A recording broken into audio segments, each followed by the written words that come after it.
இருக்க செய்வாராக. ஆமென். ஹல்லேலூயா.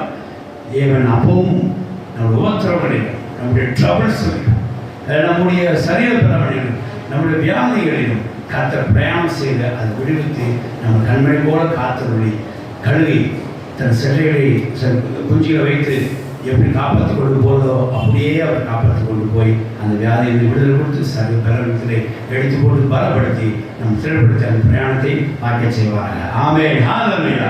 ஆகையால் நம்ம உபத்திர பிரயாணங்களிலும் நம்ம இடுக்கல் பிரயாணங்களிலும் தேவன் கூட இருந்து அந்த இடுக்கல் உபத்திரங்களிலும் நம்ம சரீர பலவீனத்திலும் வியாதி சரீர பிரயாணத்திலும் சரீர பலவீன பிரயாணத்திலும் சரி வியாதி பிரயாணத்திலும் தேவன் கொடுத்து அவையெல்லாம் விடுவித்து நம்ம கூட பிரயாணம் பண்ணி அதை விடுவித்து நம்ம ஆசைப்படுறேன். ஆமென். ஹல்லேலூயா.